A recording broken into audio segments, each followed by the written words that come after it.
एक कहरी गोली से मारो तो जान निकल जान। मैं पैर रखने लगी, सूए बच्चे लहू निकली। इट्टे मारे, हथौड़े मारे, थोड़े ना कुत्या है। शहजाद जो कि 7 बच्चों का बाप है, जिसकी 5 बेटियां और 2 बेटे हैं। शहजाद ਨੂੰ ਮਾਰਨ ਵਾਲੇ ਕੌਣ ਲੋਕ ਨੇ? ਆਪਣੇ ਇਹਨਾਂ ਦੇ ਚਾਚੇ ਬੇਟੇ ਨੇ। ਕਿਉਂ ਮਾਰਿਆ ਕਿਉਂ? ਪੈਸਿਆਂ ਦੀ ਵਜ੍ਹਾ ਤੋਂ ਫੋਨ ਕੀਤਾ ਵੀ ਤੁਸੀਂ ਨਾ ਅਸੀਂ ਮੱਝਾਂ ਲਿਆਂਦੇ ਨੇ ਗਾਉਂ ਸੇ ਤੇ ਤੁਸੀਂ ਆਣ ਕੇ ਲੈ ਜਾਓ। ਫਿਰ ਉਹਨਾਂ ਕਿਹਾ ਕਿ ਅਸੀਂ ਬੰਦਾ ਮਾਰ ਕੇ ਸੁੱਟ ਦਿੱਤੇ, ਉਹਨਾਂ ਨੂੰ ਤਲਾਹ ਦੇ ਬੰਦਾ ਚੁੱਕ ਕੇ ਲੈ ਜਾਓ। ਸਾਨੂੰ ਇਨਸਾਫ ਚਾਹੀਦਾ, ਬਸ ਕਤਲ ਦਾ ਕਤਲ ਹੀ ਚਾਹੀਦਾ। मुझे यकीन ही नहीं था हो रहा वो मेरे अब्बू हैं या कोई और है। हमें बिल्कुल भी पोस्टमार्टम की रिपोर्ट जो है उसने तहलका मचाया हुआ है कि बॉडी का कोई हिस्सा ऐसा नहीं है जिसको तोड़ा ना गया हो। एक निगाह जिहा कमरा ਸੀ ਉਹਦੇ ਵਿੱਚ ਵੜਿਆਂ ਦੇ ਇੱਕ ਪਾਸੇ ਸਾਈਡ ਤੇ ਸਾਡਾ ਭਰਾ ਵਿੱਚ ਪਿਆ ਕੁੱਟ ਮਾਰ ਤੋਂ ਬਚਿਆ ਹੋਵੇ ਜੋ ਕਿੱਲਾ ਆਇਆ ਇੱਟਾ ਆਇਆ ਥੋੜਾ ਆਇਆ ਹਰ ਸ਼ੈ ਉਹ ਠੋਕੀ ਆਏ ਨੇ। शेखुपुरा के थाना फिरोजवाला के अंदर एक मुकदमा दर्ज हुआ 4538/25 302 के तहत। पुलिस को एक 15 की कॉल मौसूल होती है कि रात के पहर के तकरीबन 12 बजे के बाद के एक शख्स जिसकी उम्र तकरीबन 37 से 38 साल बताई जा रही है, उसको बेदर्दी के साथ मार कर एक कमरे के अंदर फेंक दिया गया हुआ है। पुलिस मौका पर पहुंचती है, उस शख्स को अपनी तहवील में लेती है और उसको पोस्टमार्टम के लिए मुतलका THQ फिरोजवाला के अंदर हस्पताल में उसकी लाश को भिजवा दिया जाता है। बाद में उस मकतूल की शनाख्त सजाद के नाम से होती है, जो कि 7 बच्चों का बाप है और मारने वाले जो हैं FIR के मुताबिक उसके चचाजाद भाई बताए जा रहे हैं। पुलिस ने दोनों मुल्ज़मान जो कि FIR के अंदर नामजद किए गए थे उनको गिरफ़्तार कर लिया हुआ है। उनसे वजह अनाद क्या थी, क्या पैसों का लेन देन का तनाज़ा था या कुछ और वजह थी। और ये भी बताया गया है कि FIR के अंदर के मारने के बाद उसकी लाश के ऊपर भी डंडों के साथ मज़ीद जो मुल्ज़मान हैं वो मारते रहे और खौफ व हरास फैलाते रहे। क्या ये वाकई सच है? मुल्ज़मान गिरफ़्तारी के बाद और क्या क्या नई चीज़ें मंजर आम पर आई हैं? तफ्तीश ने और क्या नया रुख इख्तियार किया है? मकतूल की फ़ैमिली का क्या मौक़िफ़ है? और पुलिस तफ्तीश के मुताबिक जो इन्वेस्टिगेशन इंचार्ज है और स्टेशन हेड ऑफिसर है राणा सरवर, वो भी हमारे साथ मौजूद होंगे। उनसे भी बात करते हैं कि मज़ीद क्या क्या चीज़ें मंजर आम पर आई हैं। शहजाद जो कि 7 बच्चों का बाप है, जिसकी 5 बेटियां और 2 बेटे हैं, उनकी जो बेवा खतून है वो मेरे साथ मौजूद है। मज़ीद हम इनसे बात करते हैं। शहजाद ਨੂੰ ਮਾਰਨ ਵਾਲੇ ਕੌਣ ਲੋਕ ਨੇ? ਆਪਣੇ ਇਹਨਾਂ ਦੇ ਚਾਚੇ ਬੇਟੇ ਨੇ। ਕਿਉਂ ਮਾਰਿਆ ਕਿਉਂ? ਪੈਸਿਆਂ ਦੀ ਵਜ੍ਹਾ ਤੋਂ। ਕਿੰਨੇ ਪੈਸਿਆਂ ਤੋਂ ਨਾਲ ਸੀ? 5-6 ਲੱਖ ਰੁਪਇਆ ਲਗਾਇਆ ਸੀ ਤੇ ਘਰੋਂ ਵੀ ਲੈ ਕੇ ਗਿਆ ਸੀ। ਕਿਸ ਚੀਜ਼ ਦੇ? ਮੱਝਾਂ ਵਾਸਤੇ ਬੈਂਸ ਕੇ ਮਿਲ ਗਏ। ਕਿੰਨਾ ਅਰਸਾ ਹੋ ਗਿਆ ਸੀ? ਹੋ ਗਿਆ ਨਾ 6-7 ਮਹੀਨੇ ਲਗਾਇਆ ਨੂੰ। ਠੀਕ ਹੈ। ਤੇ ਲਗਾਇਆ ਸੀ ਤੇ ਕਹਿੰਦੇ ਸੀ ਕਿ ਅਸੀਂ ਨਾ ਪੈਸੇ ਦੇ ਦਿਆਂਗੇ ਤੁਹਾਨੂੰ ਤੇ ਪਹਿਲੀ ਨਾ ਲਵਾਉਣੀ ਹੈ। ਤੇ ਇਹਨੇ ਦੇ ਦਿੱਤੇ ਘਰੋਂ ਕੱਢ ਕੇ। ਤੇ ਕਹਿੰਦਾ ਚਲੋ ਫਿਰ ਤੁਹਾਡੀ ਲੋੜ ਪੂਰੀ ਹੋਗੀ ਤੇ ਫਿਰ ਮੈਨੂੰ ਤੁਸੀਂ ਦੇ ਦੇਣਾ। ਲੇਕਿਨ ਉਹਨਾਂ ਨਹੀਂ ਦਿੱਤੇ ਤੇ ਉਹਨਾਂ ਸੱਦ ਕੇ ਆਖਿਆ ਵੀ ਤੁਸੀਂ ਮੱਝਾਂ ਲੈ ਜਾਣ ਕੇ। ਇੱਕ ਮੱਝ ਲਿਆਂਦੀ 5.5 ਲੱਖ ਦੀ, ਫਿਰ ਉਹ ਵਾਪਸੀ ਪੈਸੇ ਅੱਧੇ ਹੈਗੇ ਸੀ 50,000। ਫਿਰ ਘਰੋਂ ਆਣ ਕੇ ਫਿਰ ਲੈ ਕੇ ਆਏ। ਠੀਕ ਹੈ। ਤ੍ਰਿਗ ਹੈਗਾ ਸੀ 2 ਲੱਖ ਹੈਗਾ ਸੀ ਉਹਨਾਂ ਵਾਲੇ। ਹੋਰ ਲੈਣ ਵਾਲਾ ਸੀ ਜਿਹੜਾ ਸ਼ਹਜ਼ਾਦ ਉਹਨਾਂ ਕੋਲ ਲੈਣਾ ਸੀ ਸੀ ਉਹਨਾਂ ਕੋਲੋਂ। ਤੇ ਉਹ ਵੀ ਫਿਰ ਉਹਨਾਂ ਕੋਲ ਹੀ ਸੀ। ਤੇ ਉਹਨਾਂ ਕਿਹਾ ਕਿ ਫੋਨ ਕੀਤਾ ਵੀ ਤੁਸੀਂ ਨਾ ਅਸੀਂ ਮੱਝਾਂ ਲਿਆਂਦੇ ਨੇ ਗਾਉਂ ਸੇ ਤੇ ਤੁਸੀਂ ਆਣ ਕੇ ਲੈ ਜਾਓ। ਤੇ ਉਹ ਲੈਣੇ ਗਿਆ ਸੁਬह 7 बजे ने फ़ोन किया थी भी पैसे मज्जां ले तुसीं आण के लै जाओ। तो फिर के मुलजमान ने कहा कि मैं मज्जां लैन दियां ने, तू आके वेख के ते लै जा। वेख के लै जाएगा। तो ये ना कि मैं ना सुबह शामी 5 बजे आऊँगा वैसे चो के। तो सुबह शामी 5 बजे इस वेले चला गया से इत्थों। फोन फिर दोबारा आया भी तुसीं कित्थे गए? ते मेरे बेटे कह के मैं ना मेरा बू लगा आना तुहाडे कोल ताया। उन्हें उस टाइम फोन बंद कर दिता हैगा। फिर कि नहीं पता चलिया। तो शामी 8-9 बजे तक मैं उड़ीकदी रही तो नहीं आया है। फिर रौला पै गया नार्थ के पास भी कतल हो गया कतल। असीं मौजूद सां उत्थे फिर पड़ गए। किन्ने कहा कि 8-9 बजे तो बाद के शहजाद ਨੂੰ ਮਾਰ ਦਿੱਤਾ ਹੈ? ਕਿੰਨੇ ਤੁਹਾਨੂੰ ਕਿਹਾ? पता नहीं उथों नार तो पता लगा सी गंदे खाले। अच्छा। जिथे मारिया सन उथों पता लगा। ਉੱਥੇ ਮਾਰ ਕੇ ਉਹਦੀ ਲਾਸ਼ ਸੁੱਟਤੀ ਸੀ ਉਹਨਾਂ हाँ जी उथे मार के लाश छोड़ छड्डी सी। बाहरों ताला लगा होया सी। ਹਵੇਲੀ ਦੇ ਅੰਦਰ? हाँ जी हवेली दे अंदर। ਹਵੇਲੀ ਦੇ ਅੰਦਰ ਕਮਰੇ ਦੇ ਵਿੱਚ ਮਾਰ ਕੇ ਤੇ ਉਹਨੂੰ ਸੁੱਟ ਕੇ ਤਾਲਾ ਲਾ ਦਿੱਤਾ? हाँ जी बाहर ताला ला के बाहर भज गए हैगे। अच्छा। जो ਤੁਹਾਨੂੰ ਪਤਾ ਲੱਗਿਆ ਸ਼ੋਰ ਸ਼ਰਾਬਾ ਪੈ ਗਿਆ? हाँ जी ਫਿਰ ਉਹਨਾਂ ਕਿਹਾ ਕਿ ਅਸੀਂ ਬੰਦਾ ਮਾਰ ਕੇ ਸੁੱਟ ਦਿੱਤਾ, ਉਹਨਾਂ ਨੂੰ ਤਲਾਹ ਦੇ ਦੇ ਵੀ ਬੰਦਾ ਚੁੱਕ ਕੇ ਲੈ ਜਾਵੋ। ਫਿਰ ਉੱਥੇ ਮਾਰਨ ਵਾਲੇ ਵੀ ਚਾਚੇ ਦੇ ਬੇਟੇ ਨੇ? ਹਾਂਜੀ ਚਾਚੇ ਦੇ ਬੇਟੇ ਨੇ। ਠੀਕ, ਜਦੋਂ ਤੁਹਾਨੂੰ ਪਤਾ ਲੱਗਿਆ ਤੁਸੀਂ ਫਿਰ ਮੌਕੇ ਤੇ ਪਹੁੰਚੇ? ਹਾਂਜੀ ਮੌਕੇ ਤੇ ਪੜ ਗਏ। ਤੁਸੀਂ ਕੀ ਵੇਖਿਆ? ਕਤਲ ਹੋਇਆ ਪਿਆ ਸੀ, ਫੌਤ ਹੋਇਆ ਪਿਆ ਸੀ ਬਸ। ਕਿਸ ਤਰ੍ਹਾਂ ਉਹਨੂੰ ਮਾਰਿਆ? ਛੋਟਿਆਂ ਸੇ ਛੋਟੇ ਡੰਡਿਆਂ ਸੇ ਪਾਸ 4 ਪਈ ਤੇ ਪਿਆ ਸੀ, ਬੰਨਿਆ ਸੀ? ਜਿਹੜੇ ਹੈਗੇ ਨੇ ਇੱਥੇ ਭੈਂਸੋਂ ਬੰਨਣ ਵਾਲੇ ਕਿਲੇ ਸੀ, ਇਸ ਨੇ ਮਾਰੇ। ਇਹਨਾਂ ਦੇ ਨਾਲ ਮਾਰਿਆ, ਜਿਸਮ ਦੀ ਮਤਲਬ ਹੱਡੀਆਂ ਟੁੱਟੀਆਂ ਸਨ? ਟੁੱਟੀਆਂ ਸੀ, बाजू क्या ਲੱਤਾਂ, ਸਿਰ में दर्द, चोट लगी हुई थी। ਅਸੀਂ ਗਏ ਤੇ ਫਿਰ ਖਤਮ ਹੋਇਆ ਪਿਆ ਸੀ।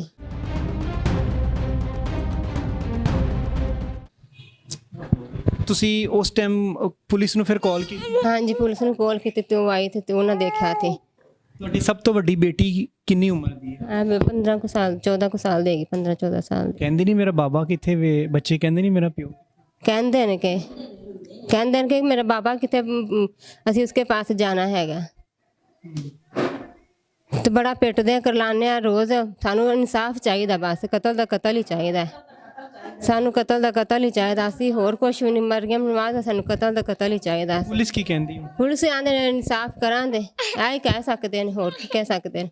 ਤੁਹਾਨੂੰ ਲੱਗਦਾ ਇਨਸਾਫ ਮਿਲੇਗਾ? ਇਨਸਾਫ ਅਸੀਂ ਇਨਸਾਫ ਤੁਹਾਨੂੰ ਲੈ ਕੇ ਦਿਆਂਗੇ। ਆਹ ਕਹਿ ਰਹੇ, ਹੋਰ ਗੱਲ ਨਹੀਂ ਸੁਣਦੇ ਹੈਗੇ। ਸ਼ਹਿਜ਼ਾਦ ਤੇ ਆਪਣੇ ਭੈਂਸਾਂ ਦਾ ਕੰਮ ਕਾਰੋਬਾਰ ਠੀਕ ਦਾ ਕੰਮ? ਹਾਂਜੀ ਭੈਂਸਾਂ ਦਾ ਕੰਮ ਨੇ, अपना ही भैंसा का काम है। ये शहजाद की वाइफ है जो बेवा है और 7 बच्चों की माँ है। जो शहजाद की वालदा है वो यहाँ पे पहुँच चुकी हुई हैं। ਤੁਹਾਡੇ ਨੂੰ ਮਾਰ ਦਿੱਤਾ ਹੈ। ਮਾਰਨ ਵਾਲੇ ਕੌਣ ਲੋਕ ਨੇ? ਉਹ ਕਹਿੰਦੇ ਨੇ ਆਪਣੇ ਹੀ ਨੇ ਰਿਸ਼ਤੇਦਾਰ, ਭਰਾ ਨੇ, ਚਾਚੇ ਦੇ ਪੁੱਤਰ ਨੇ। ਉਹ ਦਿੱਤਾ ਦੇ ਪੁੱਤਰ ਨੇ ਕੋਈ ਸਾਡਾ ਉਹਨਾਂ ਦੇ ਨਾਲ ਲੜਾਈ ਬਲਾਰਾ ਨਹੀਂ ਸੀ। ਕੋਈ ਇਸ ਤੋਂ ਪਹਿਲਾਂ ਲੜਾਈ ਹੋਈ ਹੋਵੇ? ਕੋਈ ਨਹੀਂ, ਸਾਨੂੰ ਕੋਈ ਨਹੀਂ ਲੜਾਈ ਹੋਈ। ਮੈਂ ਅੱਗੋਂ ਕਬਰ ਚ ਵੱਧ ਜਾਂਦੀ। ਤੁਹਾਨੂੰ ਜਦੋਂ ਪਤਾ ਲੱਗਿਆ ਤੁਸੀਂ ਵੀ ਉੱਥੇ ਮੌਕੇ ਤੇ ਗਏ ਜਿੱਥੇ ਸ਼ਹਿਜ਼ਾਦ ਨੂੰ ਮਾਰਿਆ ਸੀ? ਅਸੀਂ ਨਹੀਂ ਗਏ, ਮੈਂ ਆਪਣੀ ਨਹੀਂ ਗਈ? ਮੈਂ ਕਿੰਨਾ ਗਈਆਂ ਸੀ। ਇਹ ਕਿੰਨਵੇਂ ਨੰਬਰ ਤੇ ਸੀ ਸ਼ਹਿਜ਼ਾਦ ਤੁਹਾਡਾ ਪੁੱਤਰ? ਇਹ ਚੌਥਾ ਨੰਬਰ। ਮਾਂ ਨੂੰ ਤੇ ਸਾਰੇ ਆਪਣੀ ਔਲਾਦ ਬੜੀ ਪਿਆਰੀ ਹੁੰਦੀ, ਤੇ ਜਿੰਦਾ ਲਾਸ਼ਾ ਸਾਹਮਣੇ ਪਿਆ ਹੋਵੇ ਤੇ ਉਸ ਮਾਂ ਦੇ ਉੱਤੇ ਕਿਆਮਤ ਤੋਂ ਉਹ ਕਿਆਮਤ ਵਾਲਾ ਦਿਨ। ਥੋੜੀ ਜਿਹੀ ਸਾਨੂੰ ਤਾਂ ਪਤਾ ਲੱਗਾ, ਮੈਂ ਉਸ ਲਈ ਮਰਨ ਲੱਗ ਪਈ। ਮੇਰੇ ਪੁੱਤਰਾਂ ਕੋਈ ਗੱਲ ਨਾ ਕੀਤੀ। ਉਹਨਾਂ ਉੱਤੇ ਜਾ ਕੇ ਕਿਤੇ ਕੋਟ ਕੋਟ ਹੁੰਦਾ ਪਿੰਡਾ ਫੇਰ ਛੱਡਿਆ। ਇਹ ਕਹਿ ਗੋਲੀ ਚ ਮਾਰੋ ਤੋਂ ਜਾਨ ਨਿਕਲ ਜਾਣ। ਉਹਨਾਂ ਕੋਈ ਕਾਲਾ ਛਾਟ ਤੇਰੀ ਦੇ ਵਰਗਾ ਉਹ ਮੈਂ ਸਦਕੇ ਜਾਵਾਂ ਮੇਰੇ ਪੁੱਤਰਾ।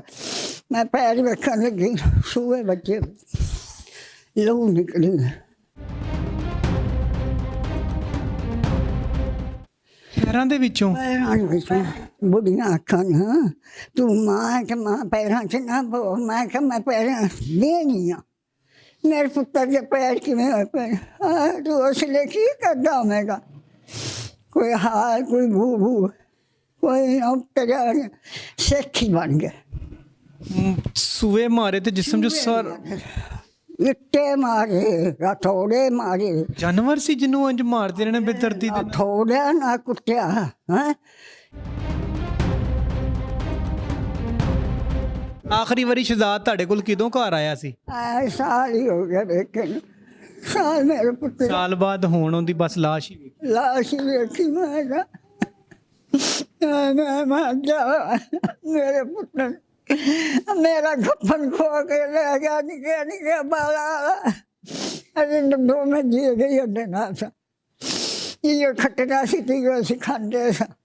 ਹੁਣ ਬਾਲ ਨਿੱਕੇ ਤੇ ਅਸੀਂ ਕੀ ਕਰਾਂਗੇ?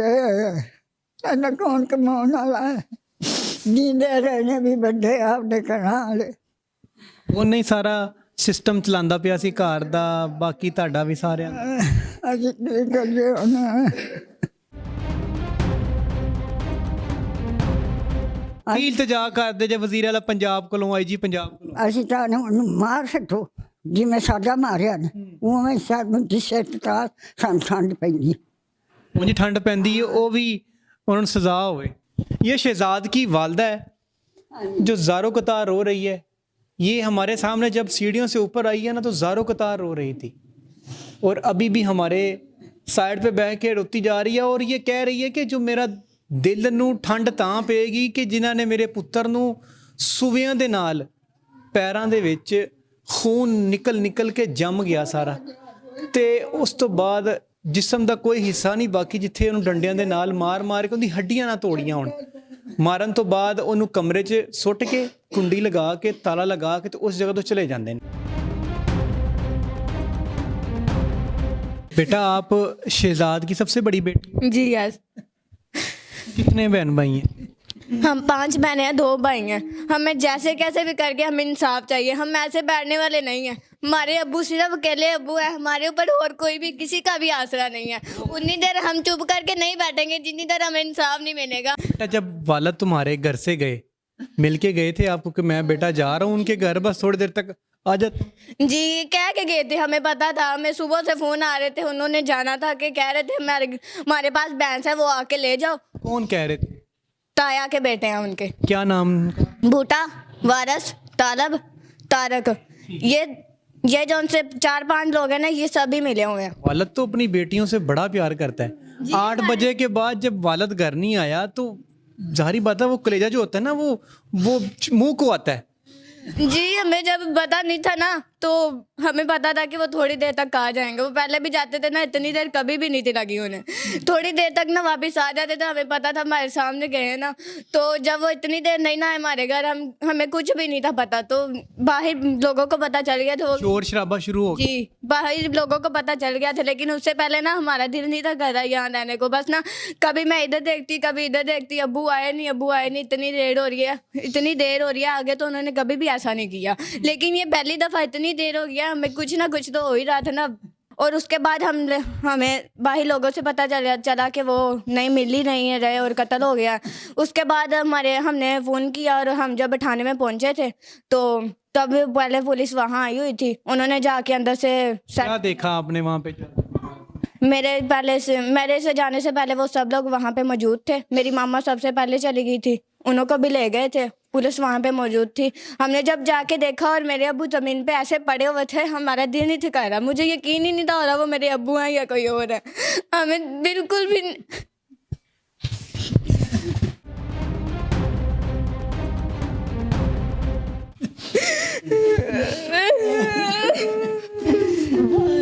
नाज़रीन इन बच्चों ने ना अपने वालिद के लाशे को देखा है कि जिस तरह बेदर्दी के साथ उसको मारा गया था, खून रिस के ना वो जगह जो सारी वो रेड हो चुकी हुई थी।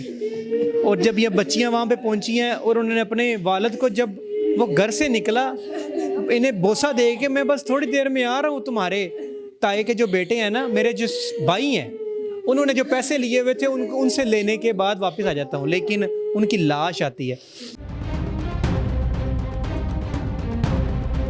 ला कानूनियन की इंतहा है यहाँ पर कि पाँव के अंदर सुए मार कर खून निकाला, उसकी हड्डियों को तोड़ दिया गया और उसके लाशे को एक बंद कमरे के अंदर फेंक कर बाहर से ताला लगाकर बाहर शोर डाल दिया कि किसी ने मार दिया है। पोस्टमार्टम की रिपोर्ट जो है उसने तहलका मचाया हुआ है कि बॉडी का कोई हिस्सा ऐसा नहीं है जिसको तोड़ा ना गया हो, डंडों के साथ मारा गया। और इवन के जिसके साथ भैंसें बांधी जाती हैं, वो जो सूबे कहा जाए या किले कहा जाता है, उसके साथ मारा गया। और जब इससे भी उनका दिल नहीं भरा तो बर्फ़ तोड़ने के लिए एक लोहे का सुवा यूज़ किया जाता है, उसके साथ उसकी बॉडी को छलनी किया गया। इस कदर बेदर्दी के साथ उसको मारा गया और उसकी लाश की बेरुमती करने के बाद एक बंद कमरे के अंदर फेंक दिया गया।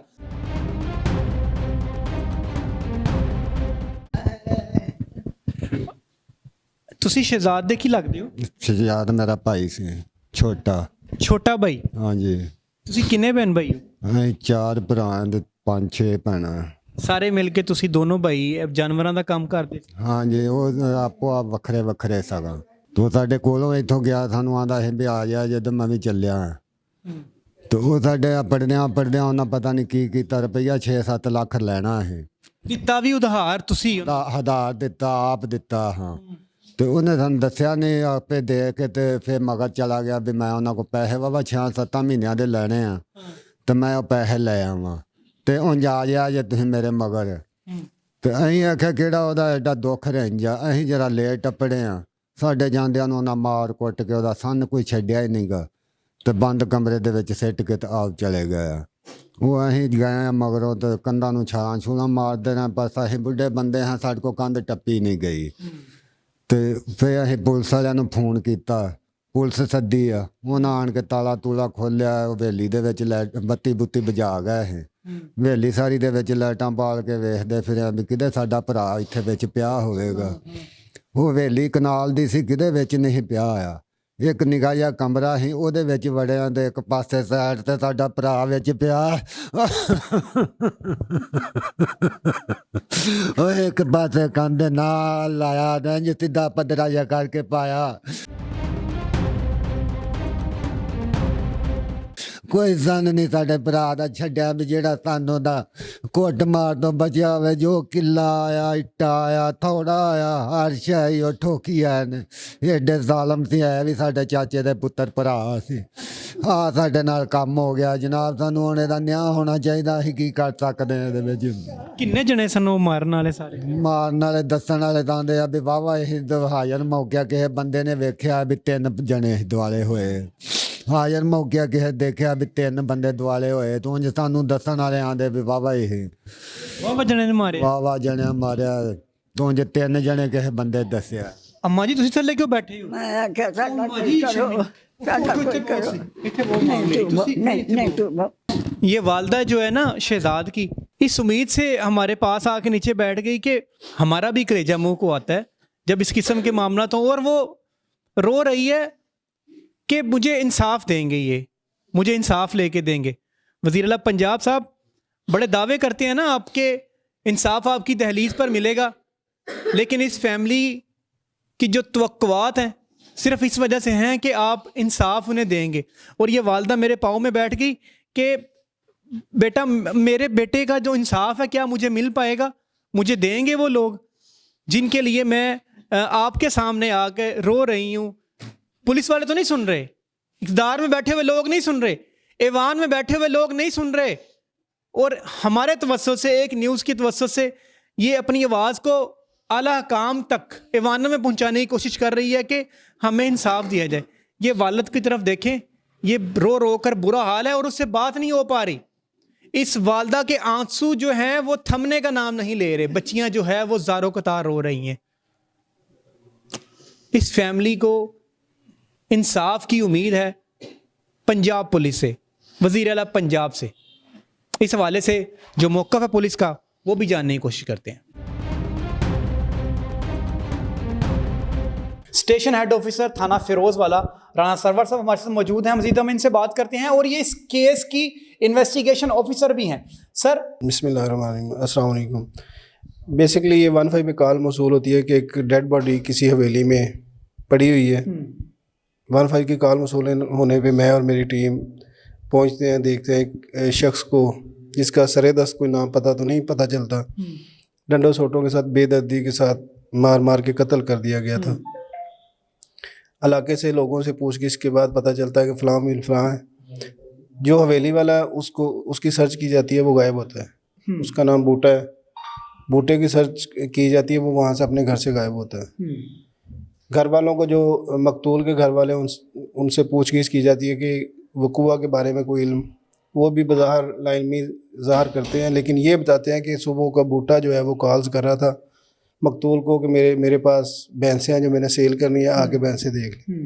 वो कहीं गए हुए थे, सुबह तो नहीं आ सकते। जब वो आए हैं उसके बाद हवेली में ऑलरेडी वो मौजूद थे, प्लान था सारा वक़ूआ। उन्होंने तीनों ने, बूटे और वारस, ये 2 नामज़द FIR हैं, जबकि हम इनको अरेस्ट करते हैं, वारस को और इसका भाई एक तारक। ये तीनों इस कत्ल में मुलव्वस हैं। 2 बंदे इसमें, वारस और बूटा तारक, दोनों भाई अरेस्ट हैं। बूटा प्रीवियस बेल पे, वो भी इंशाल्लाह नेक्स्ट डेट पे बेल कैंसिल होके अरेस्ट हो जाएगा। और इसमें इंशाल्लाह 100% मेरिट की तफ्तीश होगी। 302 है, एक इंसानी जान का ज़िया है।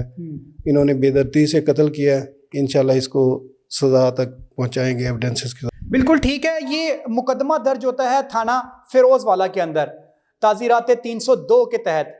मुल्जमान उसमें 3 हैं, 2 नामजद हैं और 1 नामालूम है, जिसमें से 2 जो मुल्जमान हैं उनको गिरफ्तार कर लिया हुआ है। तीसरे मुल्जम को भी जल्द गिरफ्तार करने के बाद जो इस केस को वाइंड अप कर दिया जाएगा कि जो भी इस गुनाहगार हैं उनको मंतकी अंजाम तक पहुंचाएंगे, ताकि माशरे के अंदर रेस्टलेसनेस पैदा करने वालों को कोई किसी सूरत भी पुलिस रायत नहीं दी जाएगी। इसी के साथ अपने मेज़बान आमिर को इजाज़त दें। अल्लाह निगहबान।